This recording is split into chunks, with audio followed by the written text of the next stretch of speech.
ჩვენთან არის ღმერთი. მოგილოცავთ ხსენებას ღირსისა მარიამ ეგვიპტელისა, რომელიც ყოველთვის ტრადიციულად აღესრულება დიდი მარხვის მეხუთე კვირას. ეს ადამიანი ცხოვრობდა მეხუთე საუკუნის ბოლოსა და მეექვსე საუკუნის პირველ ნახევარში. და ძალიან საინტერესოა, რომ ეკლესია ასე დიდ პატივს განუკუთვნებს, რომ მეხუთე კვირა დიდი მარხვისა ხსენება მარიამ ეგვიპტელისა.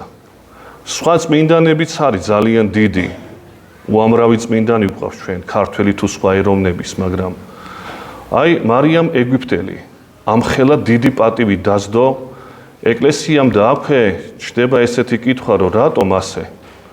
რა არის განსაკუთრებული ამ მარიამში? ამ გაახრწნილ ახალგაზრდა ქალში რა არის განსაკუთრებული?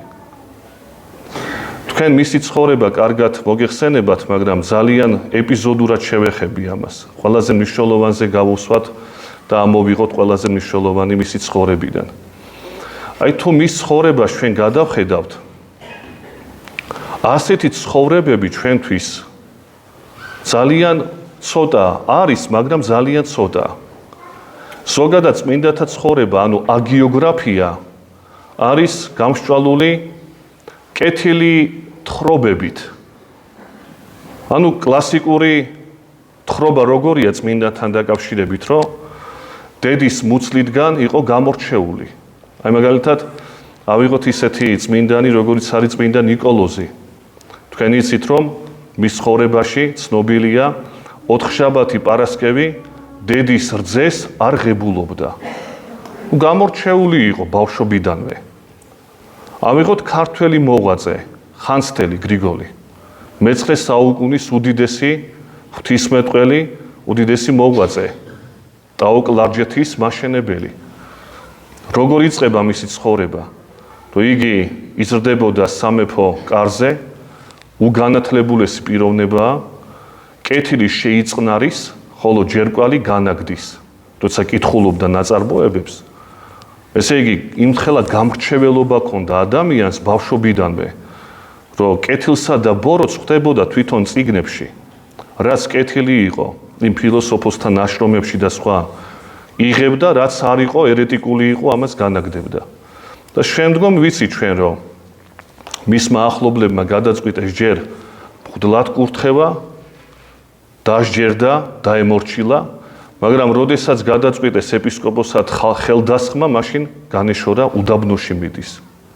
და იქ იწყებს მოღვაწეობას. ბავშვობიდანვე გამორჩეული კაცი. მესამე ავიღოთ, ექვთიმე ათონელი, მსგავსი ისტორიაა. იზრდება მამასთან ერთად ათონის მთაზე. იოანე ათონელი მიდის ათონის მთაზე თავის მცირე წლოვან შვილთან ერთად ექვთიმესთან. და ის ვერ ლაპარაკობდა ქართულად და ამის გამო წუხდა მამა იოანე, რომ ჩემი შვილი ვერ ლაპარაკობს ქართულათო, ხსნილად ვერ უბნობსო. იმიტომ რომ ბერძნულ ენაზე დაიწყო მან ლაპარაკი.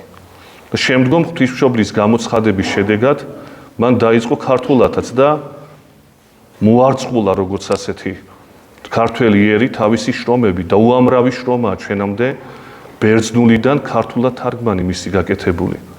ესეთ რჩეული ადამიანი, ძალიან რჩეული ბავშვობიდან, მსგავსია გიორგი ათონელი, რომელი ერთი, მაგრამ მარიამი ეგვიპტელი, ამოვარდნილი ამ ცხოვრებებიდან, ქალი 12 წლიდან, ბავშვი ფაქტობრივად, იწყებს აღვირახსნილ ცხოვრებას. ალექსანდრიაში მიდის და 17 წლის განმავლობაში, ესე იგი 12-ს რო 17 მიუმატოთ 29. ხო ესე გამოდის 29 წლის. ხდება რასაც აკეთებს. და ეს სიამოვნებს, ფულის გამო კი თავისი პროფესია კი არა, პროფესიაც არის, მაგრამ მარტო პროფესია არ არის. რომელ წმინდანობაზეა საუბარი? ესეთ ადამიანს განადიდებთ ეკლესიაში? ვინმე იტყვის. როგორ შეიძლება განადიდო ექვთიმე ათონელი, გიორგი ათონელი, ხანძთელი გრიგოლი, აბოთბილელი მარტვილია და მისი ცხოვრება ჩვენ არ ვიცით. მარტვილობა ვიცით, მაგრამ ცხოვრება ნაკლებად. შუშანიკი, განადიდეთ ეს ხალხი. ვინ განადიდეთ? მარიამ ეგვიპტელი ეს გაღწდენი ქალი კაცო. 47 წლის განმავლობაში მოღვაწეობს უდაბნოში ეს ადამიანი. ესე იგი 12 წლიდან რო იწყებს ამ ყველაფერს, ამ აღვირახსნილ ცხოვრებას, 29 წლის ასაკში ხვდება და როგორ ხვდება, რომ ცუდს ჩადის. არ უშვებს იერუსალიმში ტაძარში. ღვთის ხმა არ უშვებს, ღმერთის ზალა არ უშვებს, რომ მივიდეს უფლის ჯვართან. და მერე ხვდება, რომ რაღაცა უნდა შეცვალოს. და მერე მიდის ეგვიპტის უდაბნოში. იქ მოღვაწეობს 47 წლის განმავლობაში. 17 წელი, როგორც მეძაობდა 17 წელი ებრძოდა თავის ამ ეშმაკს. და ზოსიმემ ნახა მისი ეს პიროვნება, ზოსიმე ბერმა, რომელსაც ეგონა, რომ ძალიან დიდი წარმატებული იყო, გადის და ხედავს ამ გაღწნილ ქალს, რომელიც რო ლოცულობს, ზეცაში მაღლდება. და მისთვის, მარიამისთვის ეს ყველაფერი არაფერი არ არის. იმასთან შედარებით, რასაც ჩადიოდა. ეს აწევა და ლოცვითი გამოცხადე, ეს არაფერს არ ნიშნავს მისთვის. ერთადერთი მიზანდასახულობა აქვს, რომ გათავისუფლდეს თავისი ტანჯვისაგან. მან ამ ზოსიმე ბერმა აზიარა, შემდგომში რო გარდაიცვალა მარიამი, ზოსიმე მოუთხრო მისი ცხოვრება სოფრონ იერუსალიმის პატრიარქს და ამ მღვდელმთავარმა პატრიარქმა ჩაწერა მისი ცხოვრება. ანუ მარიამისაგან ჩვენ არაფერი არ ვიცით. არც შრომები, არც თავისი ცხოვრება, არაფერი არ დაუწერია. არავისგან განდიდებული არ იყო. ერთადერთი სოფრონ იერუსალიმელის ხელით ჩვენამდე მოსული მისი ცხოვრება. და როგორ განადიდა ეკლესიამ ასეთი ადამიანი. და რას გვასწავლის ეს ქალი? ეს მოღვაწე, ეს უდიდესი წმინდანი, რას გვასწავლის ჩვენ? ცხოვრობდა მე-5 საუკუნეში, თავისი თავი იწყონა, გასაგებია, მაგრამ მე რას მეუბნება მისი ცხოვრება, რაც მე ხშირად მაკლია. ალბათ ორ რამეს. პირველი, სულიერი ვაჟკაცობა. აი წარმოიდგინეთ, ადამიანი მიჩვეული ამ ცხოვრებას. ალბათ ლამაზიც იყო გარეგნულად. ადამიანი ცხოვრობს გარყვნილებაში და იერუსალიმში რომ მიდის და ტაძარში ვერ შედის, რატო ვერ შედის? უბრალოდ რატო მიდის იერუსალიმში? იქ სიწმინდე მინდაო, ეს კი არა. იქ რომ გარყვნილებაში ჩააგდოს ადამიანები. ეს არის მიზანდასახულობა მისი. და უნდა შესვლა ადამიანებთან ერთად იერუსალიმის ტაძარში და არ უშვებენ, არ უშვებს ღვთის ზალა. და ხვდება, რომ არასწორად ცხოვრობს. და გადაწყვიტა და წავიდა უდაბნოში. ამხელა ვაჟკაცობა ჭირდება ადამიანს. ეს პატარა ამბავი არ არის. ამას კაცები ვერ ვაკეთებთ ხოლმე. იმიტომ რომ ძალიან მერყევები ვართ. ამან გადაწყვიტა, თქვა, რომ უნდა დავასრულო მეგობრობა ჩემ ცხოვრებასთან. ასეთი გარყვნილება არ შეიძლება, იმიტომ რომ ხვალდაზე შეიძლება მოკვდე და ასე ვერ წავდგები ღვთის წინაშე. გადაწყვიტა და მიდის ბოლომდე. ერთი გადაწყვეტილების მიღება გვჭირდება ჩვენ ხშირად. ხშირად ადამიანებს არ შეგვიძლია სწორი გადაწყვეტილების მიღება. ხან ის მინდა, ხან ეს მინდა, იქ რო ასიაკეთებენ, მეც ხო მინდა ასე. და ადამიანი გადაწყვეტილებას მთელი ცხოვრება 70 წლამდე მიდის და გადაწყვეტილებას ვერ იღებს. ეს მით უფრო უბედურება არის კაცისა, რომელიც ოჯახის მმართველი უნდა იყოს. დედაკაცისაც, მაგრამ კაცისა, მერყევი კაცი ყველაზე საშინელია ოჯახში. და ამ დროს მარიამ მეგვიპტელი ხედავთ, როგორი მტკიცე გადაწყვეტილებას იღებს. აი ამას გვასწავლის მისი ცხოვრება, ეს პირველი. და მეორე, როგორი მდგრადი არის ამ გადაწყვეტილების აღსრულებისას. წავიდა უდაბნოში, კარგი, გადაწყვიტა, მიიღო ესეთი რაღაცა აზრი, წავიდა. მაგრამ ხო შეიძლება დაბრუნებულიყო. ცხოვრობს 1 წელი, 2 წელი, ებრძვის ამ ვნებას. არ მეშველა იტყოდა. 5 წელი გავიდა. რითი იკვებებოდა კაცმა არ იცის. უდაბნოში რითი უნდა იკვებებოდეს ადამიანი. და ისევ თავის ვნებას ებრძვის. ეხლა იტყოდა ბოლო-ბოლო რომ რაცო მე ხო ადამიანი ვარ. რა მოხდა ახლა მარტო მე ვარ ესეთი? წავალ და ვიმოღვაწეებ ჩემს სახლში. დაბრუნდები ქალაქში, სოფელში. რა მოხდა ახლა ასეთი ამბავია, ადამიანი ვარ, ხორჩესმული, ანგელოზი ხო არა ვარ. ხო შეეძლო ესე თქვა და დაბრუნებულიყო. არა. როგორი მტკიცე იყო შინაგანა თავის განაზრახში. და 17 წელი, ესე იგი ადამიანი რო იბადება 18 წელი რო უსრულდება სრულ ყოფილი, ესე იგი აძლევენ პირადობის მოწმობას. პასუხისმგებელია თავის საქციელზე ამბობენ. ჩვენ ფაქტობრივად აი ეს ჩვენი ბავშვები რო იზრდებიან 18 წლამდე, აი ამდენი წელი გაატარა ბრძოლაში თავის ვნებასთან. და არ დანებდა, ბოლომდე მიიყვანა. დანარჩენი 30, ხო თქვით რომ 47 წელი მოღვაწეობდა სულ. 30 წელი ამ ვნებას აღარ ებრძვის. იქ ცხოვრობს, მაგრამ აღარ ბრუნდება ქალაქში. იქნებ შევწდეო, ალბათ ამას ფიქრობდა. აი როგორი მტკიცე ადამიანი, როგორი ერთგული თავისი მრწამსისა. ჩვენ თავზე რო ვილაპარაკოთ. დღეს ეს მინდა,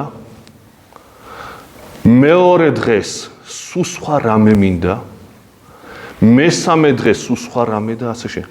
ბავშვებს ვეკითხები, რა გინდათ გამოხვიდეთ და უფროს კლასელებს, ჯერ არ ვიცითო. 18-17 წლის ადამიანმა არ იცის რა უნდა. ეს ხო უბედურებაა. და ამ დედაკაცმა იცოდა რაც უნდა.